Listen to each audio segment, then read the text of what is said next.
স্কুলে যাবে, হ্যাঁ এই জামা কাপড় পরানোর পর্যন্ত টাইম পাচ্ছি না, ওদিক থেকে টাকাটাকি শুরু হয়ে গেছে। তুমি আমাকে তাড়াতাড়ি রেডি করিয়ে দাও তো, ঠাম্মি রাখুক গে আমাকে, আমি স্কুলে গিয়ে পেয়ার লাইনে দাঁড়াতে পারি না, ম্যাম তো আমাকেই বকে না, সবাই আগে আগে চলে আসে।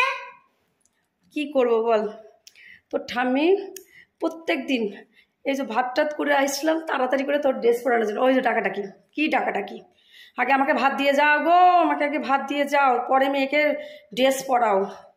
মনে হচ্ছে কি উনি অফিসে যাবে। প্রত্যেকদিন আমার লেট হয় স্কুল যাওয়া নিয়ে। এক সংসারে থাকতে গেলে এত বিপদ কেন? তোর ঠাম্মাও তো একটু উনুনে বসে বসে জালটা দিতে পারে। হ্যাঁ মনে হচ্ছে কি উনি অফিসে যাবে, ওনার আগে সব কিছু আগে দিতে হবে, রেগুলার রেগুলার, যে মেয়েটার স্কুলে গাড়ি চলে আসবে ওকে আগে রেডি করে দিক। প্রত্যেকদিন গাড়ি চলে যায়, দাদা ভাই আমাকে কষ্ট করে দিয়ে আসে।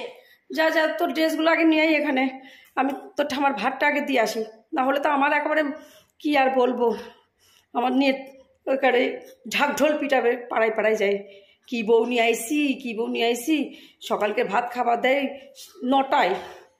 আরে বাবা মেয়েটা স্কুলে যাক, তুমি তো বাড়িতেই থাকবা, তুমি একটু পরে ভাত খেলে কী হবে? না 8টা বাজার সাথে সাথে তাকে পারস বেড়ে দিতে হবে, তবে একরকম দিয়ে রান্না করে দিলে হবে না, মাছের ঝোল ডাল ভাত এত সকালে কে রে?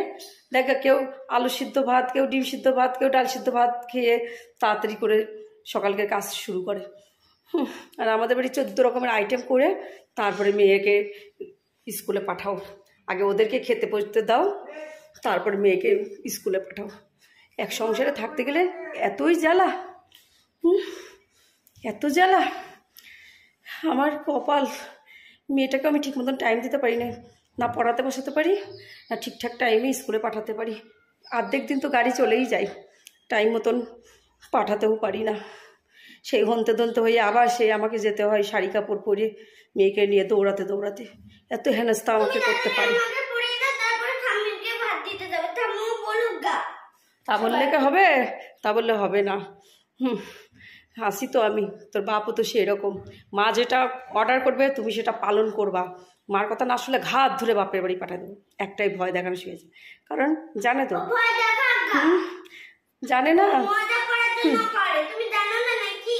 মজা মজা, ওরা তো জানে আমার বাবার বাড়ি গরিব, পাঠাই দিলে পরে বাবা তো নেই, ভাই বৌদিরা সবাই আমার ঘাত ধরে আবার এখানেই পাঠাই দিয়ে যাবে, এর জন্যই ওরা পেয়ে বসেছে, আমার তো যাওয়ার কোথাও জায়গা নেই। যাই তুই এদিকে তুই বইটাই গুছাতে লেগে, হ্যাঁ ঠাম্মাকে দিয়ে আমি চলে আসছি তাড়াতাড়ি।